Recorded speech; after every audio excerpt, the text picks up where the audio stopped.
Hi, I'm Joe Adzicki, inventor of the Revolution, and today I thought we'd try to play a little game where I use hand movements to show you a certain move, and you probably try to predict what that movement of your rev will be. The best way to do this and to learn from this video is to hold up your hands and actually go through the movements with me. Let's give it a try. For our first example, let's start with the rev standing up on the ground. Got our handles in our hands, and we do this with the handles. Do you know what that causes your rev to do? If you guess it's going to launch your rev, you're exactly right. Let's take a look at the whole thing. Okay, that one was pretty easy. Let's see if you can get this one. This time we're going to start with the rev nose down. Can you figure out what happens when we do this with the handles?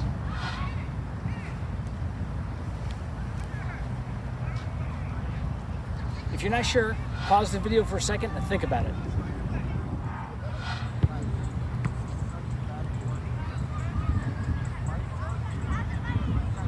Did you figure that one out? All right, that's a reverse to roll your rev over. Every pilot needs that skill. Let's try another one. All right, let's try this one. Let's say you're flying around the sky with your rev, and all of a sudden you do this.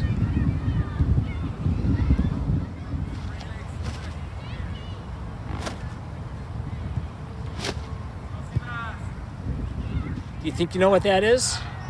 All right, let's check it out.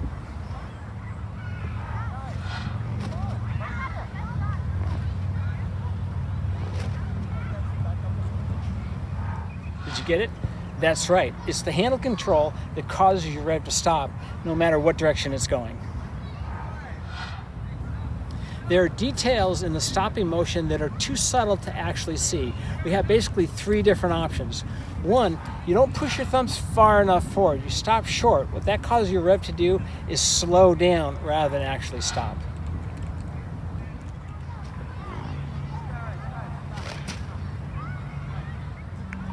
Although that soft touch is not an ideal stopping motion, it's not that bad. For example, if you're heading into the ground and you apply that pressure but it's not enough and you still hit the ground, you hit it with a lot less force. So that's not bad. Option number two, too much force. This is what it looks like.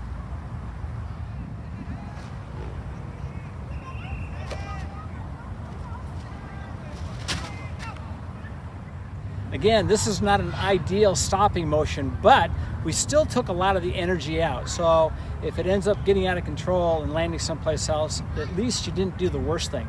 What is the worst thing to do? Instead of stopping, you actually accelerate it, for example, into the ground.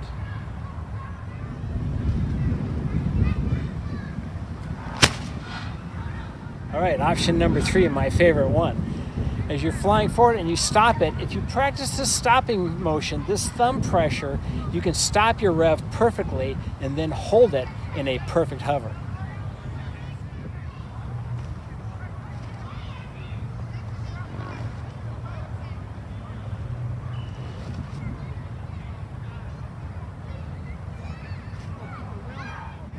All right, Rev Hotshots, let's see if you can figure out this set of moves. Number one, we're going to have our rev flying to the right, which puts us in this position.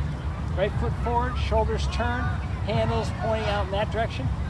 Right handle is in front because we're keeping that balanced at that height. Thumbs are slightly back, and it keeps us flying in that direction. Okay, here we are, flying to the right. Watch the motions.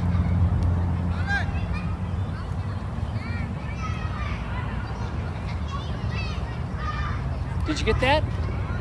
All right, if you think you've got it, stop the tape, think about it for a minute.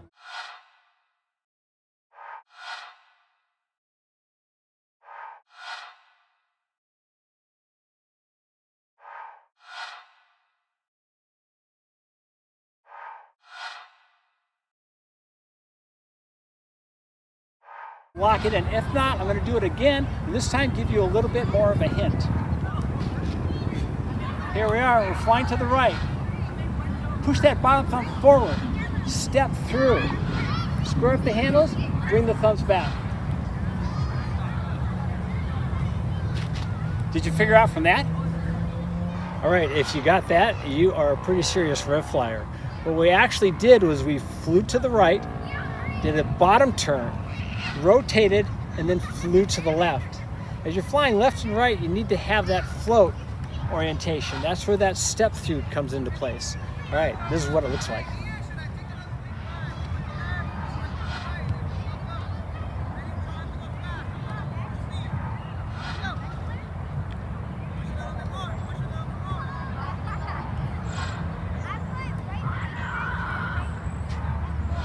All right, guys, if you got that, that's pretty impressive.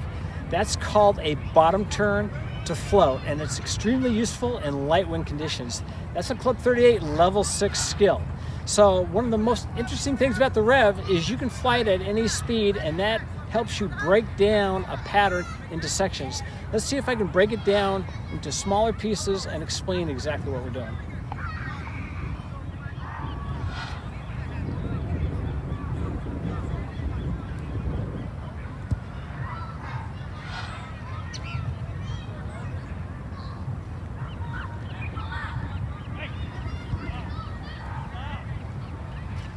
All right, let's talk about what we're actually doing with those handles. We're flying to the right. Thumb rotation's important because that's going to give that forward direction to your rev. Then as we move out to the edge, we push that bottom thumb forward. This causes the bottom wing of your rev to turn underneath, turn in reverse. When it turns into an upside down inverted position, that's when you step through. Catch the hover going that way, and then bring those thumbs back to make it fly forward in the left direction. Then on the left side, we do the same thing. We reverse that bottom wing. That causes the bottom wing to turn under. When you're upside down, that's when you step through, catch the hover in the other direction, and then let it fly forward. I hope you found that fun and interesting and even maybe a little challenging. If you're interested in that, that was actually skill number 31, level 6 of Club 38. If you want to see more like that, join us at Club 38. Visit our website at revkites.com. Hit the like button and subscribe to our channel, and we'll see you on the field.